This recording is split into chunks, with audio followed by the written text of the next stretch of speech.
There's little Miss Cora and Brandy. Brandy, you got so many quills. Look at you.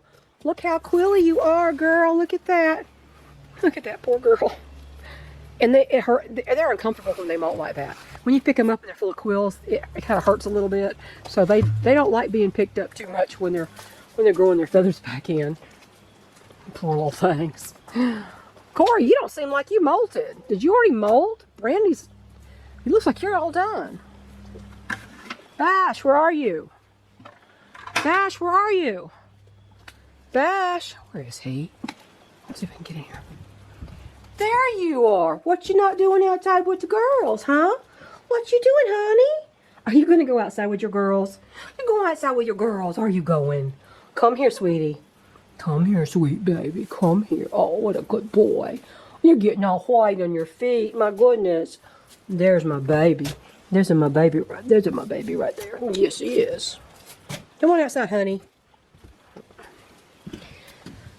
Well, we still got a lot of trees that are not shedding yet. That's not shedding yet. I mean, I got lots of green leaves up here still. Look at that. Usually by this time I see more color in the trees, it seems like to me. But they're hanging onto their leaves pretty good right now. That's a beautiful day. It was very cold this morning though. So that's what's going on in the chicken yard. Poor Axel. I'm gonna go sit down for just a second and film this. Poor Axel. I felt so bad for him. I don't know what was wrong with him. Sebastian, are you coming out or not? Come on. Come on, honey. Come on, my buddy. Come on. Bash, come on, sweetheart. He's so thin. Missing so many feathers. Axel was fine one day. The next day, he was not as active. Then he got on top of a nest box under a reptile bulb, a heat spot, and stayed. And then the next day, he actually left and got down, and he was intimidating his brother a little bit. And then the next day, he didn't leave the heat spot. And then he began to stagger. He was a little bit, he was sleeping standing up, and he was getting very weak. And then his comb began to turn dark. Circulation goes down, their comb begins turning dark, almost blackish, purplish black. And I put him aside he got so weak I had to put him in a hospital cage directly under heat lamp so nobody could hassle him, and so he wouldn't fall off of anything. And he just progressively got weaker, refused to eat. Even giving him scrambled eggs, which the first day I had him up there, he ate. Or the day before that, he ate, but he wouldn't touch any food. I would use an eyedropper and give him water in his beak so he wouldn't get dehydrated, but he was going downhill. And he didn't want to be touched much, and so I actually handled him a little bit, but I could find nothing wrong except for his weird neck bone. But when he died, I looked him over as best I can with a coach, and they're very fluffy. They have very fluffy feathers. I did the best I could looking it over. I felt his neck, I checked his legs, but you know, I don't have an x-ray machine and I wasn't going to cut him open this time. It didn't seem like it mattered much to cut him open and find out what happened, because I'm not breeding from them. So I just let it go. I did check him over as best I could without actually doing necropsy, but I could find nothing abnormal about that boy. Something was wrong inside, and that's all I know. He could have gotten injured. He could have had a fracture and some bone. He could have had a fracture. He could have gotten some internal injuries. But I haven't seen it. There was no fighting though. That's what I get. Internal injuries they generally get when something falls on them or they fight.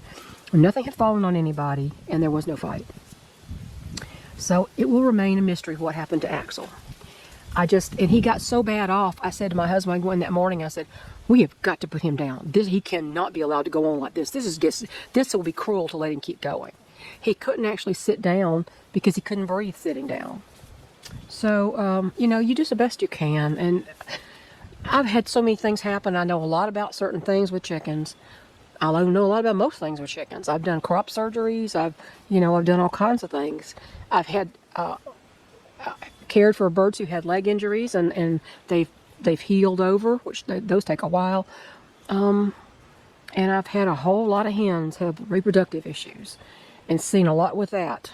But this rooster, I don't even understand what happened with him. And if you have chickens ever, you'll understand that. after the years go by, you'll see more and more things you never saw before, and you'll also start to see things that you don't find in any chicken keeping books on the market. So that's just what happens. And you know, it's like I wasn't super attached to Axel. I liked him. I was getting to be fond of him because he quit acting like a little jerk and trying to fight his brother and take over the flock. And once he did that, he was a pleasant little boy to have. So you do the best you can do. And sometimes even if your best is pretty darn good, it's still not good enough. Even if you can diagnose the problem, which I couldn't. Not in this case. No respiratory issues have never been in my flocks, ever. And that's a good thing too, because I would probably have to quit keeping chickens. Most respiratory issues are permanent. They make them carriers. They're like herpes or HIV. That's really what they're like. And they stay in the bird, and they can pass that on to others, even if they don't have symptoms. So, you know, I don't put up with disease in my flock, but this didn't appear to be a disease in any way. This is, I don't know what it was. So, you know, not everybody, people don't know everything. Even veterinarians would not have figured this one out. I can tell you, you can take a chicken to a vet. You think, I don't know anything, I'll take it to a vet. Well, let me tell you, after 20 years of keeping chickens, I know more about these chickens than some veterinarians do, because they don't keep studying it. They have a little unit on avians when they're in school, and that's all. Unless they make a specialty out of it, they don't know. And I have never heard of anybody saying their chicken took the chicken to a vet, and they gave them something for their cold, which they don't have, they never get, and then they just sent them on home. Well, you know what I would have done for that? Euthanasia. That's it. Euthanasia. If they actually had a contagious respiratory anything, they get put down. What's that? You can't risk the rest of the flock for one bird. As hard as it is, and it is hard. What happened today? I think an acorn fell on Brandy and she went running. Hey, Sebastian, you're so handsome. Look at all the white in your feet. Look at there. Look at all your foot feathers. You're all so white. Are you going to be... Look at the way he walks. Boy, you walk like an old man. You really do. I need to get some water in there. I don't have no water. I think somebody dumped out your water. You got water in your pen. You can go drink in there. He's a handsome boy, but people get prepared because he's 8.5 years old. And he's trying to come out of a molt. So I don't know. I mean, see how many neck feathers he's missing back there. See that? Going inside there, old man. If you don't want to stay out here, go inside. You don't have to stay outside if you don't want to. Your girls won't stay out. The girls will wander all over the place. And nope, not him. He will occasionally leave the pen to go free range, but usually the girls are out there and he's back under the nest box just laying on the floor. 'Cause he's an old man, huh, buddy? Aren't ya? You got shaving stuck to your fluff. I'm gonna miss that boy. He is so handsome. He's so handsome. The colors in him they're just so pretty. And for being a big boy, he's just an angel. So sweet. I'll miss this one. This is gonna be a big one to lose. But we'll just keep on going, won't we, Bash, huh? Clean yourself up there, attaboy. Oh, that's all. Just a update on what's going on out here. The Bar Plymouth Rocks are molting so badly. There's feathers, like a feather carpet in their pen. I don't want to show them. Lady Hawk and I would always joke, you don't take a picture of a chicken in her time of shame, which meant the molt, because some of them look really bad. So, that's it. Have a good day.